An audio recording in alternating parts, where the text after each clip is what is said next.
Hi எல்லாருக்கும் வணக்கங்க. Welcome back to this Happy Mummy. இன்னைக்கு வீடியோவில் நான் உங்கள் கூட ஷேர் பண்ண போகிறது ரொம்பவே ஒரு யூஸ்ஃபுல்லான ஒரு ப்ராடக்ட்னு சொல்லலாம்.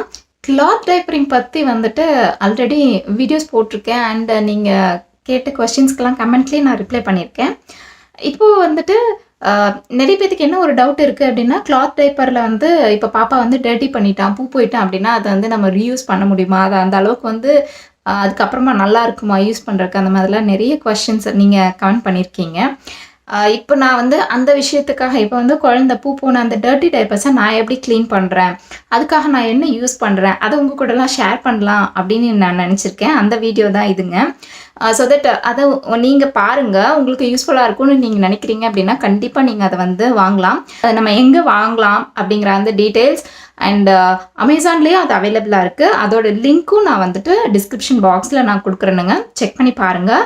ஸோ இப்போ வாங்க, நான் வந்து கிளாத் டைப்பரை வந்து வாஷ் பண்ணுறதுக்காக எதை வந்து யூஸ் பண்ணுறேன், அதை நான் எப்படி யூஸ் பண்ணுறேன் அப்படிங்கிறத நான் உங்கள் கூட ஷேர் பண்ணிக்கிறேன். வாங்க பார்க்கலாம். ஸோ இதில் நம்மளுக்கு இந்த கிட்டில் நம்மளுக்கு என்னெல்லாம் வரும்னு பார்த்தீங்க அப்படின்னா வந்து இந்த மாதிரி ஒரு பெரிய பக்கெட்டுங்க அண்ட் இந்த ஒரு ஸ்டிக்கு, நம்ம டைப்பர் ஹோல்ட் பண்ணிக்கிறதுக்காக இந்த ஸ்டிக்குங்க. அண்ட் ரொம்பவுமே ஸ்டடியாக இருக்குது. இந்த மாதிரி கிளிப்பு ஒரு 4 கொடுப்பாங்க. இது நம்ம எப்படி யூஸ் பண்ணுறோம் அப்படிங்கிறத நான் உங்களுக்கு இப்போ காமிக்கிறேன். அண்ட் இந்த பக்கெட் பார்த்திங்க அப்படின்னா வந்து இவ்வளோ பெருசாக டாலாக இருக்கும். அண்ட் இதுலேயுமே பார்த்திங்க அப்படின்னா வந்துட்டு இந்த சைடில் வந்து உங்களுக்கு இன்ஸ்ட்ரக்ஷன் கொடுத்துருப்பாங்க. இது வந்து உங்களுக்கு வந்து நீங்கள் என்ன மாதிரி வச்சு நீங்கள் எப்படி வந்து இதை வந்து யூஸ் பண்ணணும் அப்படிங்கிற இன்ஸ்ட்ரக்ஷன் வந்துட்டு இதிலே வந்து இந்த மாதிரி அட்டாச் ஆகியும் வந்திருக்கும். நீங்கள் இதை பார்த்தும் பண்ணிக்கலாம். ஸ்டில் நான் வந்து உங்களுக்கு இதை நான் செஞ்சு காமிக்க போகிறேன். வாங்க பார்க்கலாம். இப்போ நம்ம இந்த பக்கெட்டை வந்து எப்படி ஃபிட் பண்ணலான்னு பார்க்கலாங்க. நம்ம கவரையும் மேலே தூக்கிடணும், இந்த மாதிரி சீட்டையும் மேலே தூக்கிட்டு நம்ம இந்த பக்கெட்டை வச்சோம் அப்படின்னா அது நல்லா ஸ்டெடியாக நின்றுக்குங்க. இப்போ நான் இந்த பக்கெட்டு ப்ளேஸ் பண்ணியிருக்கேன் பார்த்தீங்களா, இது வந்து ரொம்ப ஸ்டெடியாக இருக்கும். வந்து நம்மளாம் எடுத்தால் தான் வெளியே வருமே தவிர இது வந்துட்டு நல்லா ஸ்டெடியாக நிற்கும். நம்ம இதை வந்து நம்ம க்ளீன் பண்ணும்போதோ வந்துட்டு கீழே விழுறதோ சரியறதோ அந்த மாதிரி ஆடுறது அந்த மாதிரிலாம் எதுவுமே நடக்காதுங்க. இப்போ நான் வந்து குழந்தையோட டைப்பர் வந்து இதில் மாட்டி எப்படி க்ளீன் பண்ணலாங்கிறத காமிக்கிறேன். இப்படி வச்சுட்டு மொத்தம் அவங்க வந்து 4 கிளிப் கொடுத்துருக்காங்க. 4மே பார்த்தீங்க அப்படின்னா வந்து ரொம்ப ஸ்டடியான ஒரு கிளிப் தானுங்க.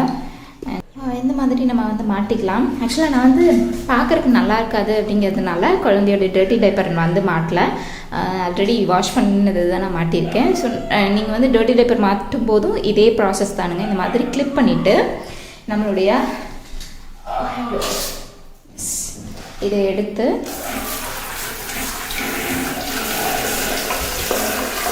நல்லா ஃபோர்ஸாக தண்ணி படும்போது நம்ம எதுவுமே பட வேண்டியதில்லை.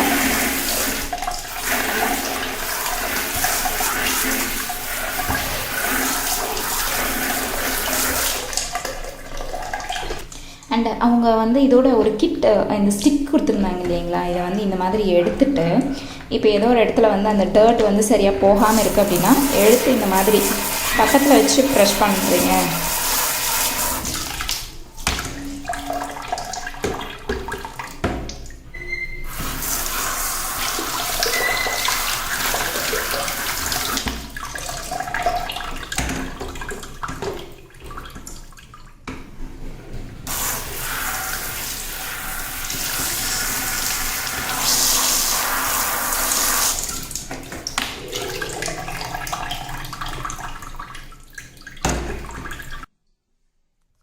இதே மாதிரியே தானுங்க. இப்போ நீங்கள் வந்துட்டு இன்சர்ட் மட்டும் நீங்கள் வந்துட்டு யூஸ் பண்ணியிருக்கீங்க, இன்சர்ட்டை வந்து அவுட்டர் லேயராக வச்சு யூஸ் பண்ணியிருக்கீங்க அப்படின்னாலும் இன்சர்ட்டை இதே மாதிரி வந்து கிளிப் பண்ணிவிட்டு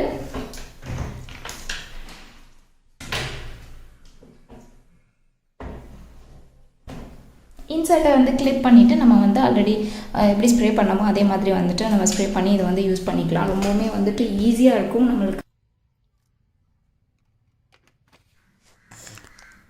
இந்த டயப்பரை அப்படியே பிழிஞ்சு காய போட்டோம் அப்படின்னா ஸ்மெல் வருங்க.